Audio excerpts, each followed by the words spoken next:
Most people do not really know where they stand financially. They think they know. They look at their paycheck, they look at their bank account, they look at their bills, they look at what their neighbors drive and what their friends post online. Then they form a story in their heads about whether they are ahead or behind, but most of the time that story is not based on reality. It is based on comparison. And comparison, when it is not anchored to facts, is one of the most dangerous habits in personal finance. You see someone take a vacation, you see someone buy a new car, you see someone move into a bigger house, you see someone talk casually about money, and you assume they must be doing better than you. But what you do not see is the credit card balance. You do not see the car loan. You do not see the empty retirement account. You do not see the stress at night. You do not see whether the image is supported by a strong balance sheet or by monthly payments and hope. This is why data matters. Data does not care about appearances. Data shows us the machine underneath the image, and when you look honestly at the financial life of the average person, the picture is both comforting and disturbing. It is comforting because many people who feel behind are not nearly as far behind as they think. It is disturbing because the average itself is not a safe destination. In many areas, being average financially means being fragile. That is the central idea. If you are average in a system where the average person is underprepared, then average is not good enough. So the question is not simply, am I doing better than most people? The real question is, am I building a life that can survive reality? Those are very different questions. Let us start with income, because income is where most people begin their financial comparison. When people ask whether they are doing well, they usually begin with the paycheck. They ask, am I making more or less than other people? Am I behind my age group? Am I earning enough? The median full-time worker in America earns a little over $1,000 per week. That comes out to roughly $52,000 per year before taxes. That number is important because it gives us a middle point. Half of full-time workers earn more, half earn less. It is not household income, it is individual income, and before anyone feels good or bad about it, you have to remember that this is before the government takes its share. After federal taxes, state taxes, Social Security, Medicare, and other deductions, the take-home amount can look very different depending on where a person lives. $52,000 before taxes may translate into something closer to $35,000 to $40,000 in actual spendable income. That is the first reality check. Gross income is not financial power. Net cash flow is financial power. People often talk about salary as if the entire number belongs to them. It does not. The only money that can build your life is the money that actually arrives and remains after taxes and fixed obligations. That is why two people with the same salary can have totally different financial lives. One may live in a high-cost city with debt, high rent, and a car payment. Another may live in a lower-cost area with no consumer debt, controlled expenses, and a high savings rate. Same income, different system, different outcome. Income matters, but income is not enough. What matters is the gap between what comes in and what goes out. That gap is where wealth is born. If the gap is large and directed intelligently, wealth can grow.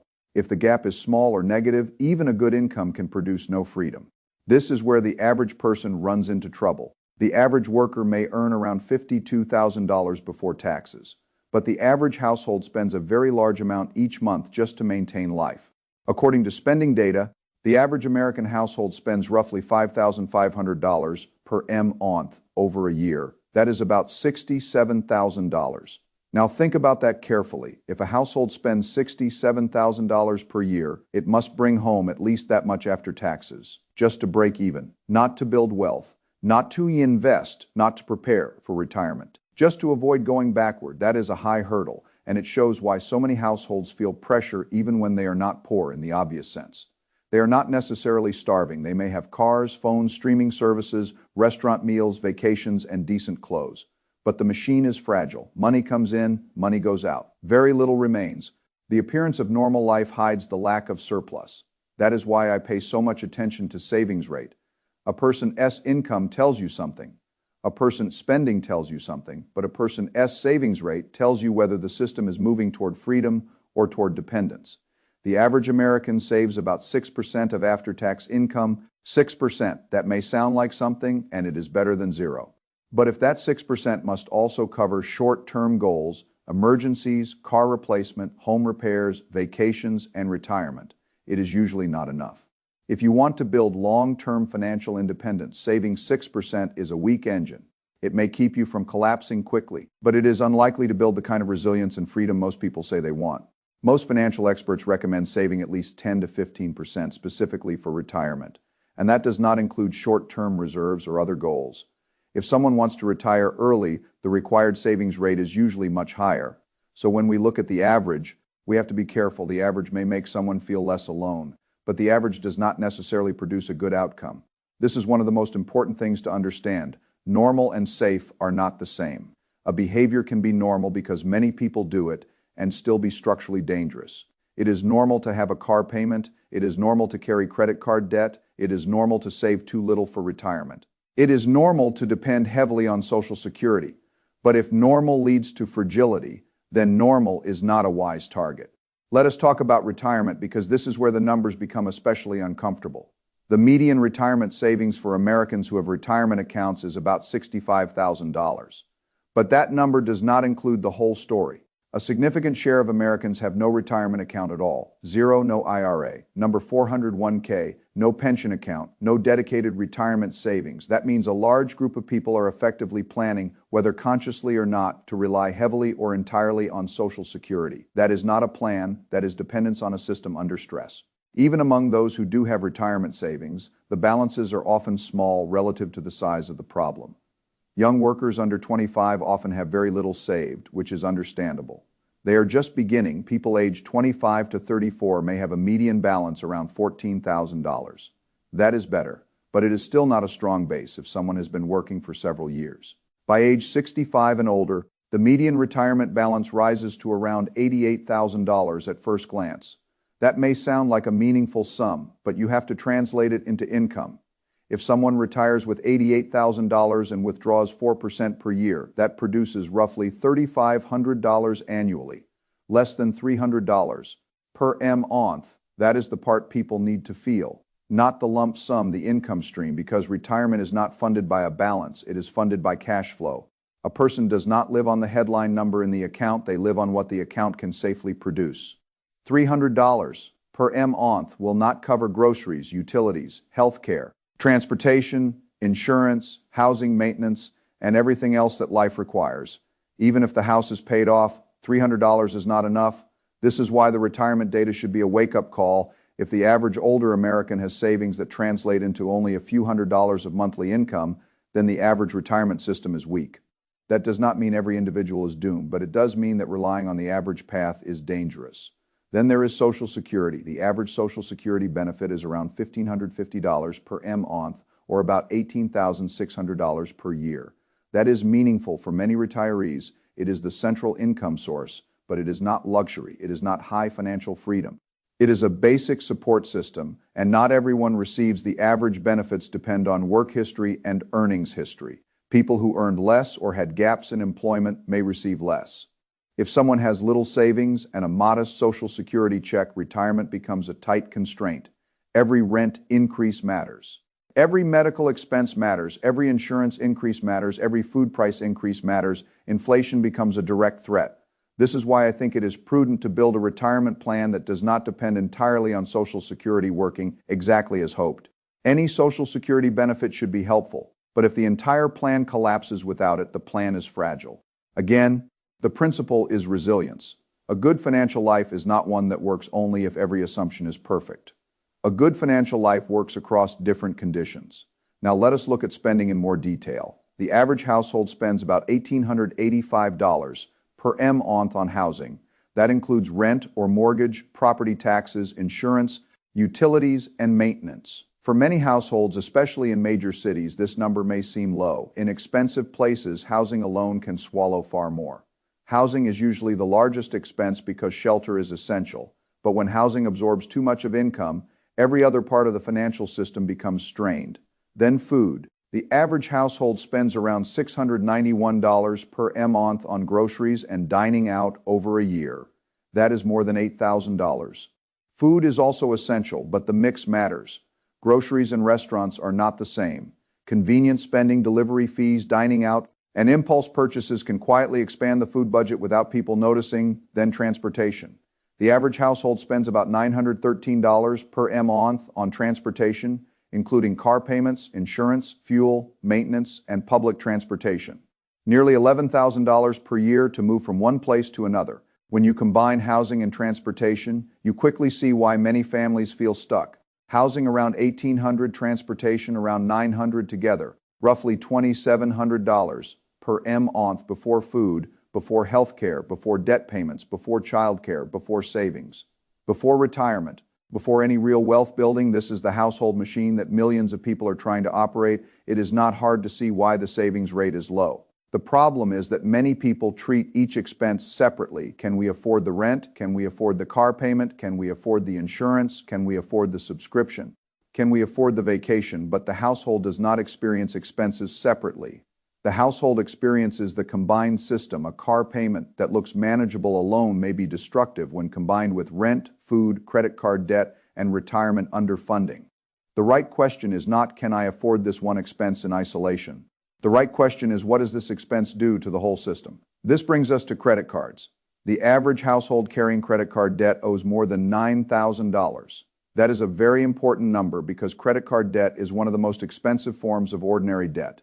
It is not like a mortgage where the debt is tied to an asset that may hold value or appreciate over time. Credit card debt is often tied to consumption that is already gone. Meals eaten, clothes worn, electronics outdated, vacations finished, small purchases forgotten. The memory fades, but the interest remains, and the interest rates can be brutal: 15%, 20%, 25%, or more. If someone owes $9,000 at 20% interest, that can mean $1,800 per year just in interest. That is money that does not improve the person's life. It does not buy a house. It does not build retirement. It does not create a business. It does not educate a child. It simply transfers wealth from the household to the lender. Credit card debt is negative compounding. It is the same principle that makes investing powerful, but in reverse. The balance grows because of interest. If payments are small, the debt persists. And while it persists, the household's future cash flow is already partly owned by the creditor. This is why paying down high-interest credit card debt can be more powerful than investing at the same time. If you are paying 20% on debt and hoping to earn 7 or 8% in the market, the math is against you. Eliminating the debt is like earning a guaranteed return equal to the interest rate you no longer pay. That is why I see credit card debt as a financial emergency. Not because it always feels like one, because the structure is dangerous. Most people are not bad people for having credit card debt. They may have used it for emergencies, they may have been under stress, they may have faced medical bills, income disruption, or family obligations, but once the debt exists, it must be treated with seriousness. The system must be repaired. Otherwise, the debt becomes a weight that makes every other goal harder. Now let us look at credit scores. The average FICO score in America is around 715. That is actually fairly strong. It falls into the good credit range. This tells us that many people are doing some things right. They are paying bills on time. They are not necessarily defaulting. They may be managing credit well enough to remain acceptable to lenders. But a good credit score is not the same as financial health. This is very important.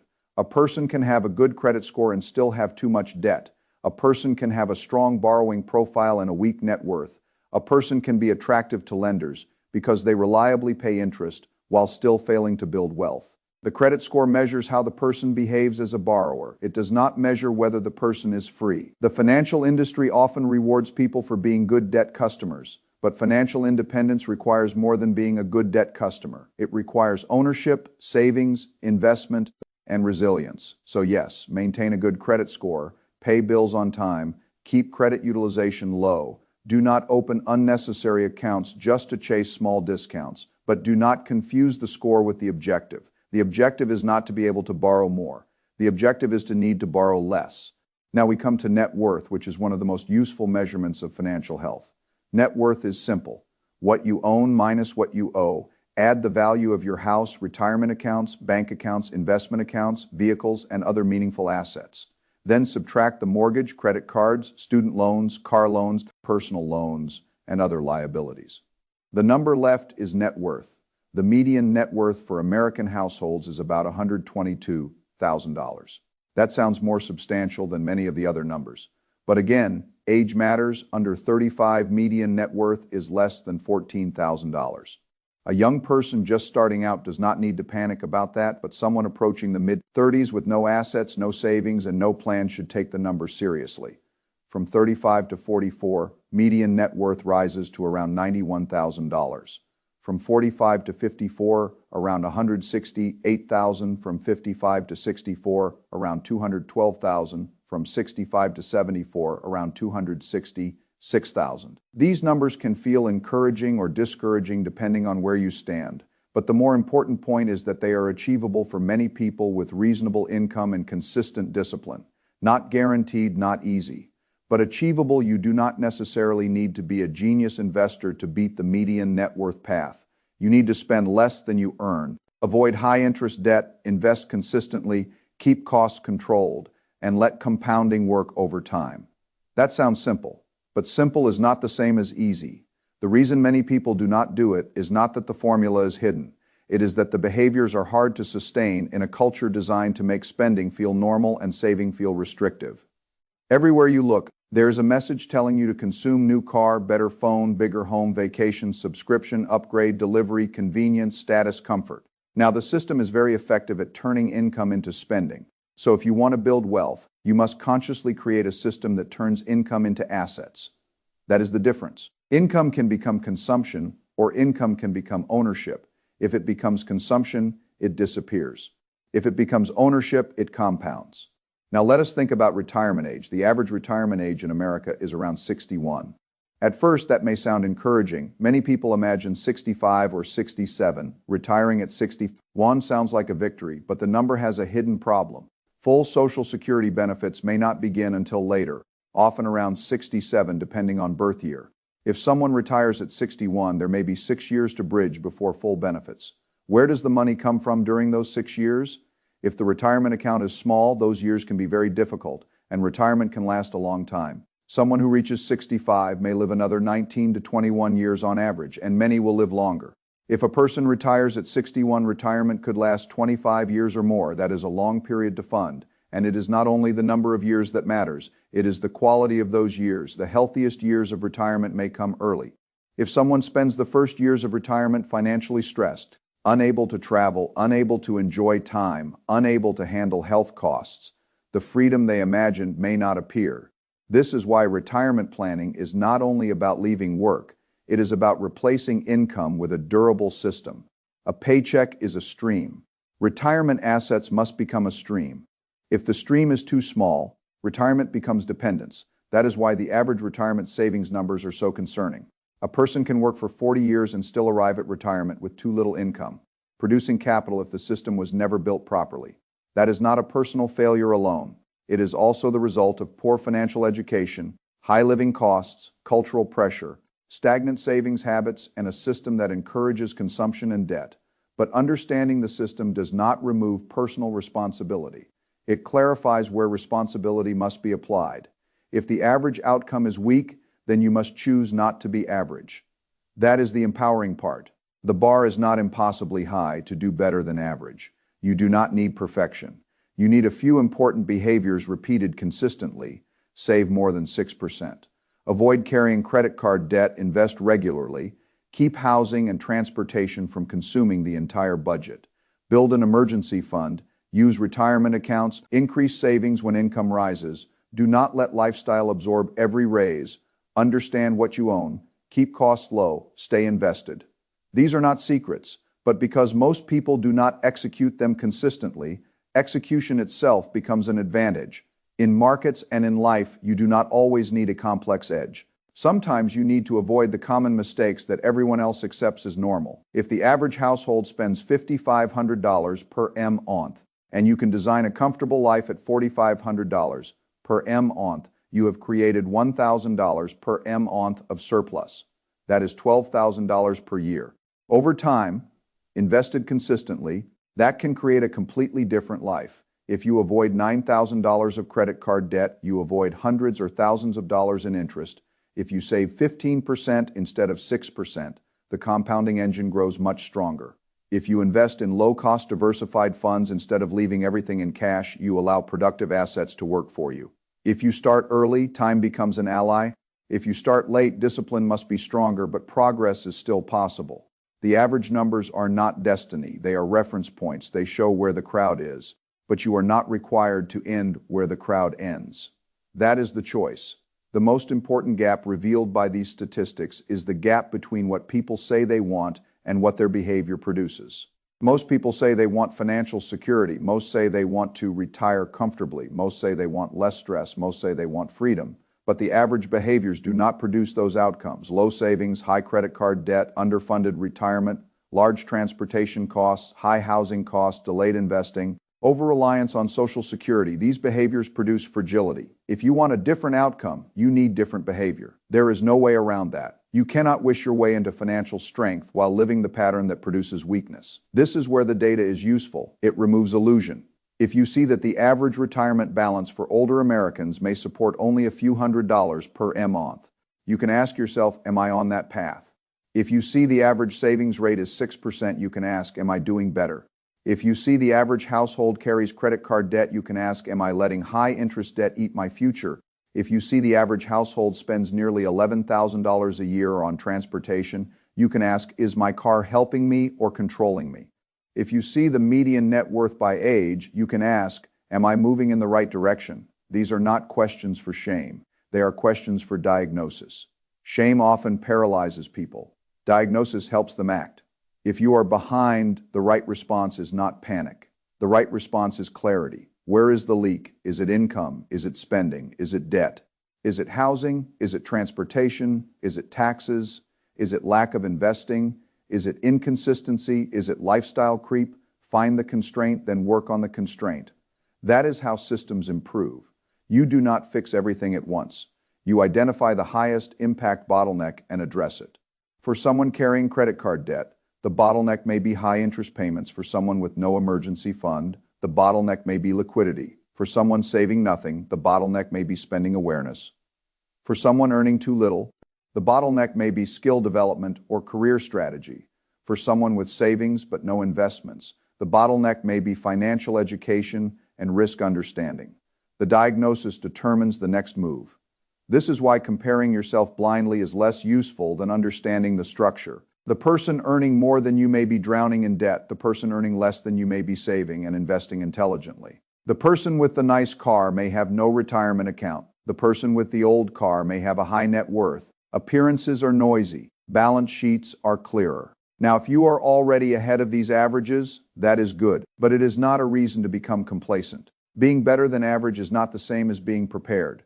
If the average is weak, beating it by a small amount may still leave you vulnerable. Maybe you have no credit card debt, but your retirement savings are too low. Maybe you have a good credit score, but too much card debt. Maybe you save money, but you keep it all in a low yield account and never invest. Maybe you invest but have no emergency fund. Maybe you earn well, but spend almost all of it.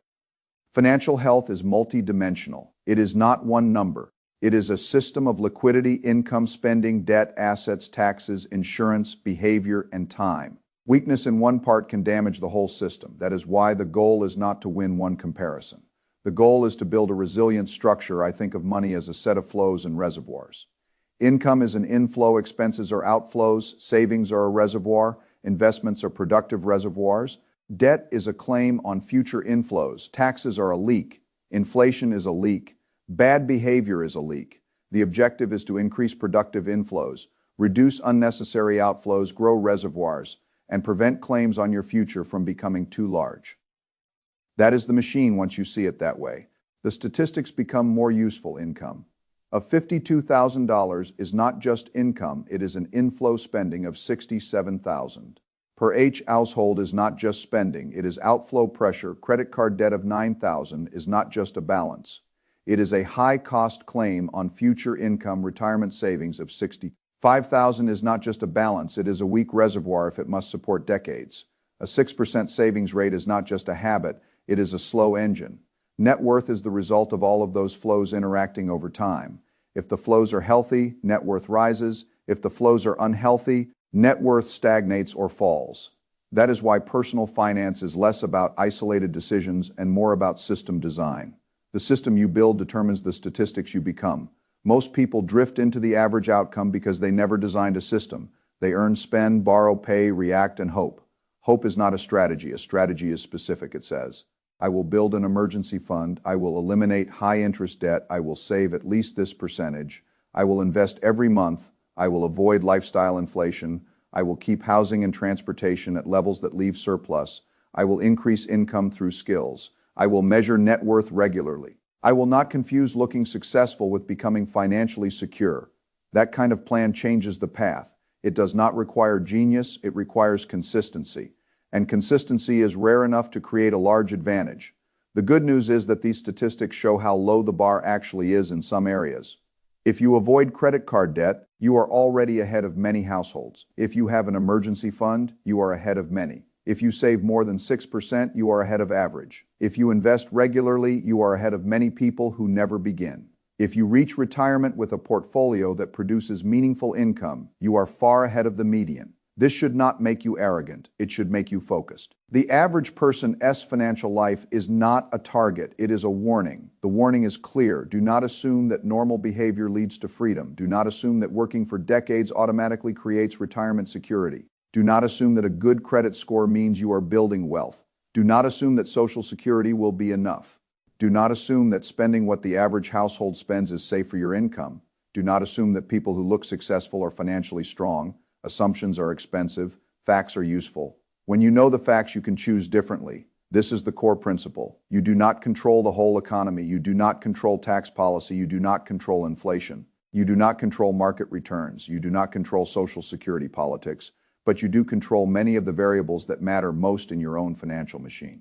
You control how much attention you pay. You control whether you track spending. You control whether you carry credit card balances. You control whether you save automatically. You control whether you invest consistently. You control whether you buy more house or car than your system can support. You control whether you use raises to expand freedom or expand lifestyle.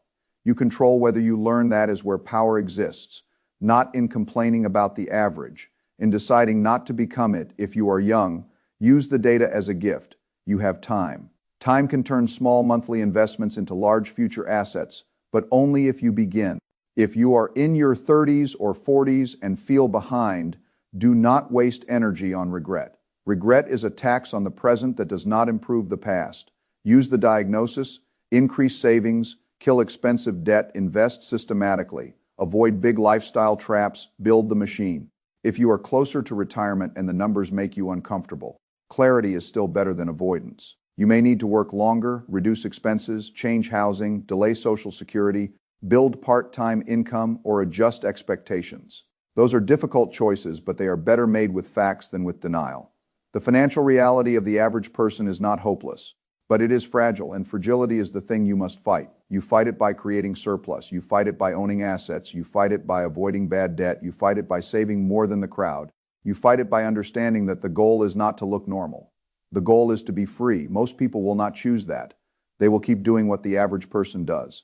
They will spend close to everything they earn. They will carry expensive debt. They will underfund retirement. They will hope Social Security is enough. They will measure success by the visible symbols around them. Then they will be surprised when the numbers do not work. You do not have to be one of them. Once you see the data, you can no longer honestly say nobody told you. You now know what the average looks like. The question is whether average is acceptable to you. If it is not, then the path is clear. Spend less than you earn. Save more than the average. Pay off toxic debt. Invest in productive assets.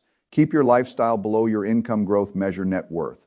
Think in decades. Build the system quietly. Let other people chase the image. You build the balance sheet.